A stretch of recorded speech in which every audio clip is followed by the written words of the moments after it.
정부가 본격적으로 추경안, 자영업자 빚 탕감 등의 이런 부양 정책을 시작함으로 인해서 가장 또 수혜가 될 수 있는 업종 섹터가 이제 부동산 관련인데, 그 부동산 관련해서 은근슬쩍 건설이라든가 뭐 건축자재, 건설장비와는 반대로 이런 전세 권리보험 관련된 종목으로 많이 올랐던 종목 리파인 한번 보도록 하겠습니다. 자, 리파인 같은 경우에는 보시는 것처럼 안전상 부동산 거래, 담보대출 및 권리보험 인수를 위한 권리조사를 하고, 이 권리조사를 통해서 전세 대출을 실행하는 대출금융관이 가입하는 보험이다, 이렇게 생각하시면은 마음이 편할 겁니다. 사실 우리가 최근에 뭐 전세 사기가 굉장히 만연하지 않습니까? 그런 것들을 좀 대신해주는 민간기업이라고 생각하시면 편할 것 같다. 뭐 아시겠지만 전세 사기 피해자가 뭐 어마무시하게 많이 생기고 있고, 이걸 잡지 못하고 있는 것도 굉장히 커요. 우리가 뉴스 헤드라인에 전세 사기라는 게 걸린 지가 한 4, 5년 정도 된 것 같은데도 불구하고 아직 명확하게 피해를 보상해 주거나, 완벽하게 보상해 주거나, 그리고 범인들을 좀 잡기가 많이 힘들죠. 보시는 것처럼 계속 늘어나고 있습니다. 피해자 접수량이 매년 늘어나고 있어요. 그리고 전세 사기가 무서운 게 뭐냐면은 전국을 안 가립니다. 물론 뭐 서울 경기가 많긴 하지만은 서울, 경기, 인천, 대전, 부산 전국을 안 가리고 엄청난 규모의 이런 전세 사기는 계속적으로 발행할 수밖에 없다. 이런 건 어쩔 수가 없게 전세란 제도가 전 세계적으로 우리나라밖에 없는 제도고, 여기에 정부가 전세 보증금을 지원을 해주고 있죠. 그래서 지금 여러분들 허그라는 이 정부기관이 지금 진행하고 있는데, 주택도시보증공사 하고 있는데 지금 계속 적자예요. 전세 보증금을 계속 지금 상환해주고 지원해주다 보니까 돈이 없습니다. 허그 적자량 보이시나요, 여러분들? 영업수익률 1조인데 지금 이 단기 수익률 보세요.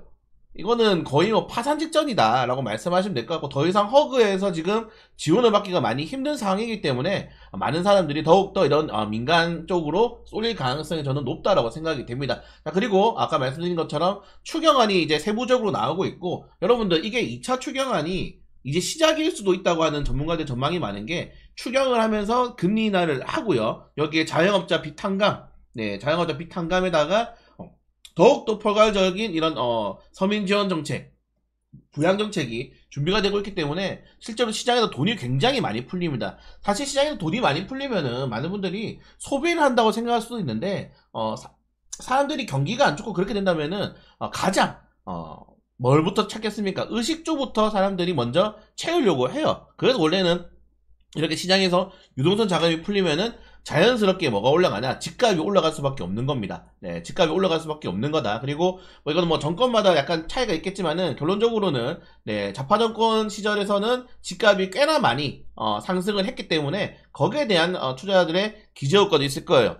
그렇기 때문에 민주당이 집권했을 때는 집값이 많이 올랐더라, 이런 기저효과가 분명히 있었기 때문에 여기서 단기적으로 집값의 상승 흐름이 좀 나올 수 있다는 점들도 여러분들은 체크를 하셔야 됩니다. 그래서 심리적으로도, 그리고 한국은행의 기준금리 추이도 계속적으로 인하가 좀 예상이 되어 있기 때문에 일단 7월은 쉬고 8월달 쪽에 또 추가적으로 금리 인하 지금 생각을 하고 있다고 하죠. 그래서 시장에서 유동성 자금들이 계속적으로 확대된다면은 물론 뭐 소비도 살아나겠지만은 집값 쪽으로 움직일 가능성이 매우 높다라고 생각을 하시면 될 것 같습니다. 리파인 같은 경우도 제가 진짜 예전에 한번 언급을 드렸던 주식인데, 그때 많이 먹었거든요. 근데 그때도 욕을 많이 먹었어요. 왜냐면은 좀 민감하죠, 여러분들. 뭐 부동산 관련된 내용도 있고, 이게 부동산 정책이라는 게 사실 계속적으로 바뀔 수밖에 없기 때문에 일단은 제가 생각하기에는 저랑 이제 이게 안 맞는 분들, 보시는 것처럼 제가 이재명 대통령 지지자들 사생용이라고 제가 이렇게 올려드렸죠. 금투세 관련 테마주도 있고 부동산 많이 올랐다라고 하면서 욕을 많이 먹었는데, 저는 분명히 시장에서 자금이 많이 활성화되면은 집값은 어쩔 수 없이 올 수밖에 없을 거라고 생각이 됩니다. 그렇기 때문에 리파인에 대한 좀 기대감을 가져보시는 건 괜찮을 것 같고, 리파인 같은 경우도 여러분들 어떻게 보면은 이제 금융권 서비스를 제시를 하는 사업이기 때문에 막 매출액이라든가 영업이익률이 그렇게 높은 회사는 아닙니다. 영업이익률이 그렇게 높은 회사는 아니고, 그 대신에 자본율이 굉장히 좋고 이익잉여금이 많은 회사라는 점들을 좀 체크하시면 될 것 같다. 그래서 막 너무 매출액과 이런 단기순이익을 보고 재무적으로 좀 불안하다는 생각하실 필요가 없다. 이제 정권이 시작되면은 수혜가 될 수 있기 때문에 충분히 강세가 좀 나올 수 있다고 생각되고, 2024년도에